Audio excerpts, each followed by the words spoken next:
When we talk about writing music, it can evoke an image of a composer making a mark on a page that's later performed by musicians. But that's not the only way, of course.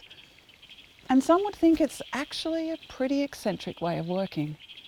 For lots of composers, a new piece of music is brought into being without ever writing anything down. And once it's created, it's then told and retold, changing subtly with each retelling, which is what we also do with stories. For Mark Atkins, the creation and transmission of music and story is hard to separate.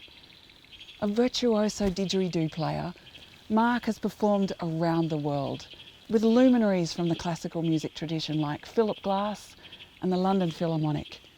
And he's equally comfortable and in demand working with people like Jimmy Page and Robert Plant of Led Zeppelin. His new piece, Nightfalls, Mark brings story and music together, gathering ideas he's collected throughout his amazing career into a work that conjures up the experience of long nights spent listening, long nights staring at the skies, long nights warmed by a campfire and inspired by sound. Gala. It's fire. And since the dawn of time, it's been a place of discussion, tool-making, warmth, food, song, dance, and stories.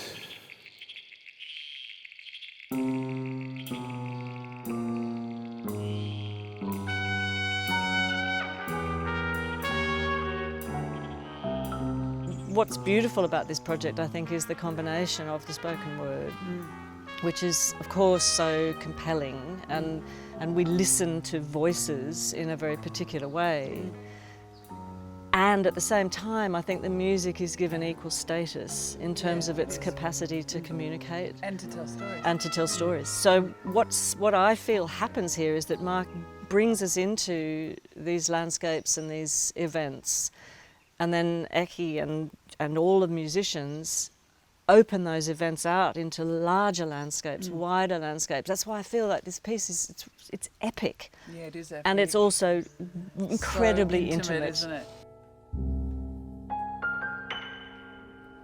As I lay back and watch the smoke swirl up through the bone, branches the mallees and disappear into the dark, cold night, I poke the fire. And sparks fly, popping and hissing, scattering a mob of fireflies like a flock of cockatoos. Time stands still as I stare into the burning coals. Mark is a walking archive of stories. I've worked with him a lot over the years through tours through the Kimberley and the Pilbara. He talked about these stories that he'd been writing about his life, about experiences he's had, a lot of them based around this idea of sitting around the campfire at dusk, at night, what happens, how your senses become aware of things that they're not aware of in daylight hours. Yeah. Whether they're spirits, ghosts, aliens, ancestral figures, they're all in there in the stories. So Mark, the stories that we hear, without giving away any secrets here, are they true? Well, most of them, yeah. Well, they're all built off my personal experience and that. Yeah, okay. So they're live stories that... Yeah. Do you sometimes turn them slightly around the corner into a bit more of a tall tale ghost story, or...? Yeah, well they're the ones to come, actually. They're the ones to come, that's the Okay, next chapter, the sequel, is it? There's all this, and they take you on a bit of a journey, and it's always... I always sort of wanted to, be able to bring them into my space, and, so that they're sitting, because, you can sit out in the scrub and that, but and I always wanted to take, to present a show where they can come in and they're there, So I had this idea of, talking to Mark about creating something that felt like a film without visuals. I straight away wanted to work with other musicians that I love working with and I thought Mark would love working with.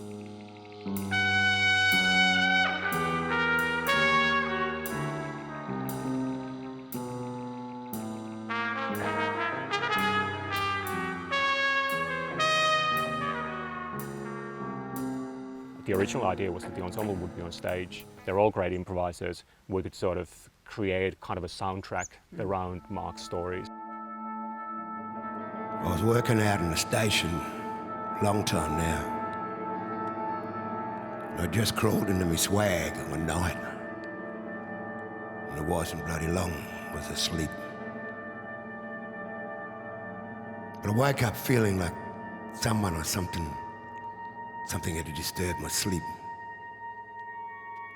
Then in the corner of my eye, I caught a glimpse of a light. So fast forward a few lockdowns and travel restrictions, and using all these amazing instrumentalists comes with the caveat that all of them have their own practices. They're all super busy, they're all traveling themselves, so getting them in the one spot at the same time became kind of impossible. And then I came up with this idea that what if we actually go even further down the sort of soundtrack world, and just make it a kind of a recorded soundtrack with live elements, just provided by Mark and myself.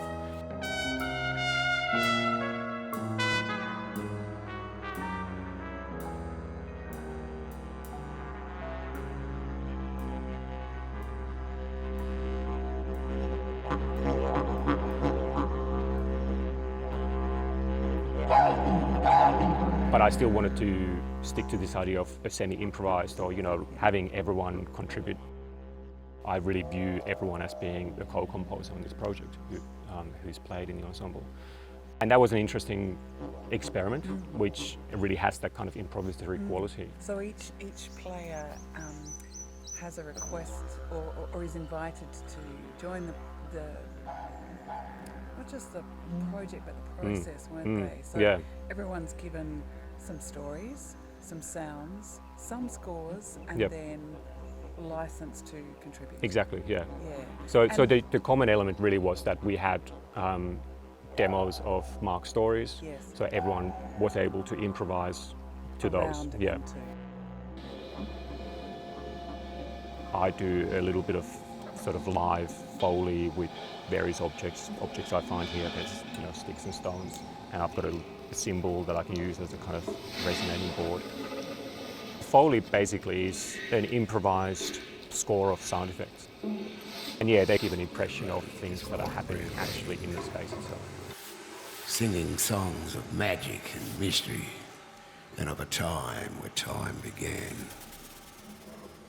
And on ancient rocks and in sacred caves, sprayed outlines of their hands.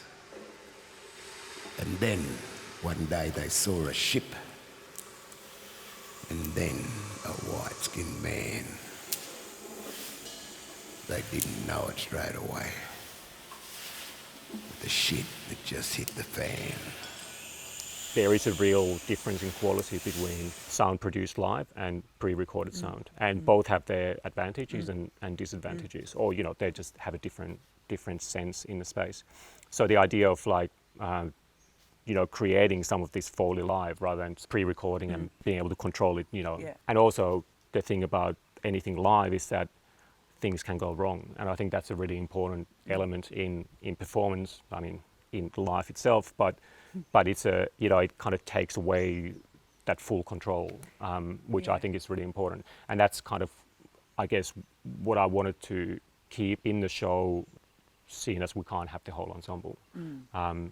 Because the more people on stage, the more accidents can happen, and the more beautiful that can be, the accidents that do happen. So, it's really important for me that there are these live elements that can create a bit of rupture or chaos around this kind of more well-formed piece. And also, I'm using a software called Max to basically do live spatialization and also some live processing of the pre-recorded material. Mark is always talking about where he grew up. A lot of the memories around fire and storytelling come from his birthplace in Albany and the swamps they would go camping next to. And those swamps were full of frogs, of course. And he's got this real affinity with frogs. And not being able to go back in time or to go to Albany to record these frogs, I've used frog recordings that different field recorders have made around the Albany region. And a lot of those frogs are at threat of extinction at the moment.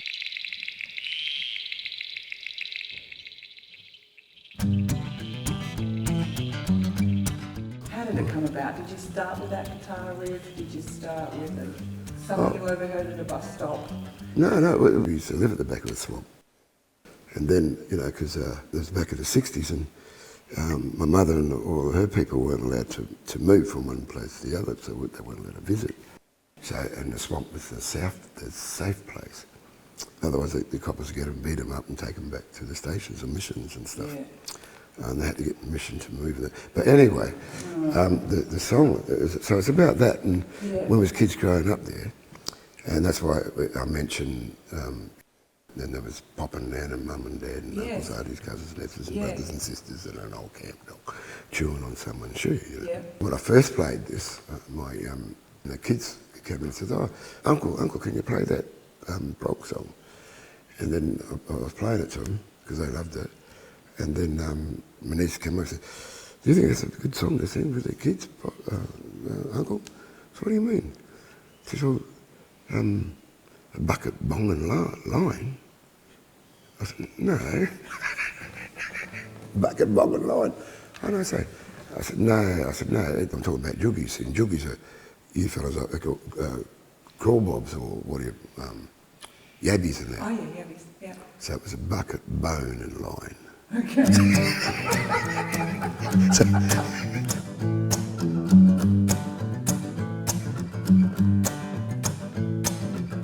sitting on a bank by a swamp, bucket, bone and line. Gonna get me a feed tonight. Juggies on the coals, alright. And that moon shines through them tall tea trees swinging in the breeze. And them frogs sing that song that only frogs, understand. That idea of sound as a memory, carrying so much personal and cultural significance, is really part of this show. Love them frogs. And Mark's stories, they have a real kind of, they've got great imagery, but there's always a great sort of sonic aura around them as well. Not just his voice, but the choice of words and his sort of turns of phrases. He really approaches the stories as a musician, I think, as a sound maker.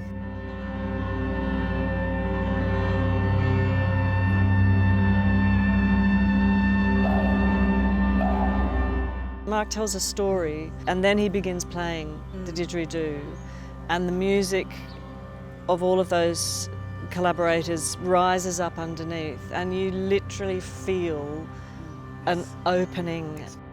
It's as though you yourself have a landscape within you, and it's a really quite remarkable feeling. The first time I listened to that in the context of one man telling stories about sitting on country and listening in the way that a fire makes you listen and attend.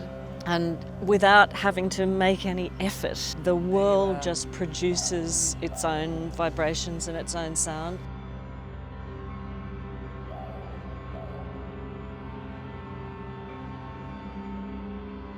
Something that Mark said, we were talking about the didgeridoo and the playing of that instrument, and he said that every didgeridoo, in a sense, carries the memory of the tree that made it and the country that it came from.